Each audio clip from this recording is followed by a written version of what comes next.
നമസ്കാരം. Raft of ഫുട്ബോളിലേക്ക് എവർക്കും സ്വന്തം. അങ്ങനെ കഴിഞ്ഞ ദിവസങ്ങളിലൊക്കെ നമ്മൾ കേട്ടുകൊണ്ടിരുന്ന ആ വാർത്ത ഒഫീഷ്യലായിരിക്കുന്നു. മാർക്കസ് റാഷ്ഫോർഡ് ആസ്റ്റൺ വില്ലയിലേക്ക് ജോയിൻ ചെയ്തിരിക്കുന്നു. കോൺട്രാക്റ്റ് സൈൻ ചെയ്തിരിക്കുന്നു.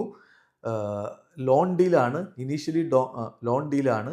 70% സാലറി വില്ല കവർ ചെയ്യുന്ന രൂപത്തിലാണ് കാര്യങ്ങളെന്ന് ഫബ്രിസിയോ റൊമാനോ റിപ്പോർട്ട് ചെയ്യുന്നു. ബൈയിങ് ഓപ്ഷൻ ഉണ്ട്. 40 മില്യൺ സ്റ്റീർലിംഗ് പൗണ്ടിൻ്റെ ബൈയിങ് ഓപ്ഷൻ ഇതിൽ ഇൻക്ലൂഡഡ് ആണെന്നും അദ്ദേഹം റിപ്പോർട്ട് ചെയ്യുന്നുണ്ട്. Potential 3 year and half deal to follow, ആ രൂപത്തിലുള്ള ഒരു ബൈയിങ് ഓപ്ഷനാണ് ഇതിലുള്ളത് എന്നാണ് ഇപ്പോൾ ഫബ്രിസിയോ റൊമാനോ റിപ്പോർട്ട് ചെയ്യുന്നത്. എന്തായാലും ഇപ്പോൾ താരം ഒഫീഷ്യലി ആസ്റ്റൺ വില്ലയുടെ കളിക്കാരനായി മാറിയിട്ടുണ്ട്. അദ്ദേഹത്തിൻ്റെ സ്റ്റേറ്റ്മെൻറ്റ് വന്നിട്ടുണ്ട്. മാർക്കസ് റാഷ്ഫോർഡ് പറയുന്നു, മാഞ്ചസ്റ്റർ യുണൈറ്റഡിലുള്ള എല്ലാവർക്കും ഞാൻ നന്ദി പറയുന്നു, അതുപോലെ തന്നെ ആസ്റ്റൺ വില്ലയിലുള്ളവർക്ക് നന്ദി പറയുന്നു. ഈ ഒരു ഡീല് സാധ്യമാക്കി തന്നതിൽ ഞാൻ വളരെ ലക്കിയാണ്.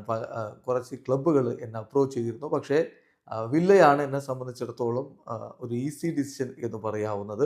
അവരുടെ ഈ സീസണിലെ പ്രകടനത്തെ ഞാൻ വളരെയധികം അഡ്മയർ ചെയ്യുന്നുണ്ട്. അവരുടെ മാനേജറുടെ അംബീഷനും ആ രൂപത്തിലാണ്. എനിക്ക് വീണ്ടും ഫുട്ബോൾ കളിക്കണം, അതാണ് എനിക്ക് വേണ്ടത്. വീണ്ടും സ്റ്റാർട്ട് ചെയ്യുന്നതിൽ ഞാൻ വളരെയധികം എക്സൈറ്റഡ് ആണ്. മാഞ്ചസ്റ്റർ യുണൈറ്റഡിലുള്ള എല്ലാവർക്കും ഇനി സീസണിൻ്റെ ബാക്കി ഭാഗങ്ങളിലേക്ക് ഭാവുകങ്ങൾ നേരുന്നു എന്നുകൂടി മാർക്കസ് റാഷ്ഫോർഡ് പറയുന്നുണ്ട്. വീഡിയോ അവസാനിക്കുന്ന ഫുട്ബോൾ ലോകത്തെ കൂടുതൽ വിശേഷങ്ങളുമായി റാഫ്റ്റോക്സ് എത്താം.